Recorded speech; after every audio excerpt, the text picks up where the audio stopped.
सत श्री अकाल। चढ़ते पंजाब वालों को सलाम ते खास कर अज मैं अपनी बरादरी सिख भरावां नाल मुखातब गल करना चाहुंदा। गल यह है कि मैं 10 साल तो पिछले तो पंजाबी की खिदमत कर रहा। इत्थे पंजाबी नाल बड़ी नफरत की जाती है, जां इहनूं छोटी जबान समझिया जाता, जां इहनूं हकीर समझिया जाता है। इहदी इज्जत नहीं करते इत्थों के पंजाबी च लहिंदे वाले।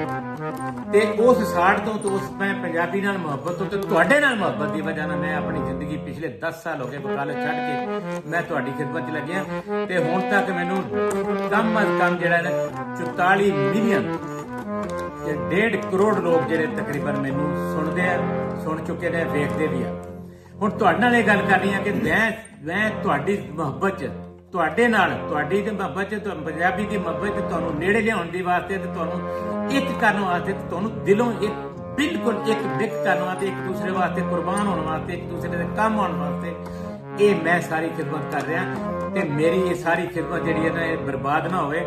तुसी जिहड़े है ना एक दूसरे नूं नेड़े हो जाओ, एक दूसरे नाल मुहब्बत करो, एक दूसरे नाल तुसी तुहानूं नेड़े होण दी लोड़ है, नहीं ते बहुते दूर हो जाओगे, बहुते दूर कर दिता जाओगे, बहुते दूर कर देणगे, कोई तुहानूं फना कर देणगे, तुहाडा छड्डण कच नहीं। तुसी किसे नूं चंगे नहीं लगदे दुनिया दे उत्ते। मैं दुनिया ते गल करदा, खास कर मैं सिख भरावां नाल गल करदा कि तुसीं थोड़े हो, लेकिन थोड़े हो, बहादुर हो, देर हो, शेर दिलेर हो, शेर हो।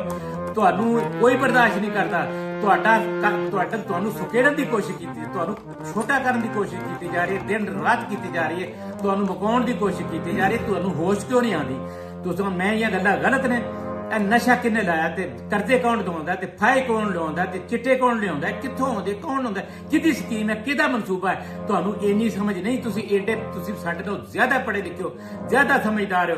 मुका दित्ता 15 ਜ਼ਿਲ੍ਹਿਆਂ ਦੇ ਵਿੱਚੋਂ ਤੁਹਾਡੇ ਕੋਲ 7 ਜ਼ਿਲ੍ਹੇ ਰਹਿ ਗਏ, ਤੁਹਾਨੂੰ ਅਜੇ ਹੋਸ਼ ਨਹੀਂ ਆਈ ਤੇ ਚੜ ਲੈਂਦੇ ਪੰਜਾਬ ਵਾਲਿਆਂ ਨੂੰ ਅਜੇ ਹੋਸ਼ ਨਹੀਂ ਆਈ ਕਿ ਤੁਹਾਨੂੰ ਕਿਵੇਂ ਦੋਵਾਂ ਨੂੰ ਭਰਾਵਾਂ ਨੂੰ ਲੜਾਇਆ 47 ਚ। ਹਿੰਦੂ ਨੂੰ, ਮੁਸਲਮ ਨੂੰ, ਸਿੱਖ ਨੂੰ, ਤਿੰਨਾਂ ਨੂੰ ਆਪਸ ਚ ਲੜਾ ਮਰਵਾ ਦਿੱਤਾ। ਜੇ ਮਰਵਾਉਣ ਵਾਲਾ ਐਸ਼ਾ ਕਰਨ ਡਿਆ, ਲੁੱਟ ਕੇ ਲੈ ਗਿਆ ਜਿਹੜਾ ਹਿੰਦੁਸਤਾਨ ਸਾਰਾ ਕੁਝ। ਤੇ ਜਿਹੜੇ ਇੱਥੇ ਵੀ ਬੈਠੇ ਨੇ ਕਾਲੇ ਗੋਰੇ, ਜਿਹੜੇ ਕਾਲੇ ਹੁਕਮਰਾਨ ਸਾਡੇ, ਉਹ ਵੀ ਉਸੇ ਲਾਈਨ ਤੇ ਲੱਗੇ। ਤੁਹਾਨੂੰ ਹੋਸ਼ ਨਹੀਂ। ਇਹ ਤੁਹਾਨੂੰ ਇੱਕ ਦਿਨ ਐਸਾ ਆਏਗਾ ਪੰਜਾਬੀਓ, ਚੜ੍ਹਦੇ ਪੰਜਾਬੀਓ, ਖਾਸ ਕਰ ਤੁਹਾਡੇ ਤੇ ਡੇਲਾ ਹੈ ਡੈਣ ਦਾ। ਇਹ ਡੈਣ ਤੇ ਡੇਲੇ ਤੋਂ ਬਚਣਾ ਅਸੀਂ ਤੁਹਾਡੇ ਨਾਲ ਆ, ਅਸੀਂ ਤੁਹਾਡੇ ਤੇ ਕੁਰਬਾਨ ਆ। ਤੇ ਮੇਰੀ ਜਿਹੜੀ ਖਾਹਿਸ਼ ਆ, ਹੁਣ मेरी उम्र बहुत हो गई है, 85-86 साल का हो गया। सिख भराओ मेरी एक खाहिश सुन लो। ते जे हुण उस्ताद होना के जरिए मैं अपनी खाहिश सुनाना, उस्ताद की मेरी खाहिश सुना दो। मैं होर कुछ नहीं मंगता तुहाडा।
ਕਰ ਦੱਬਿਓ ਵਿੱਚ ਕਰ ਦੱਬਿਓ ਵਿੱਚ ਕਰ ਦੱਬਿਓ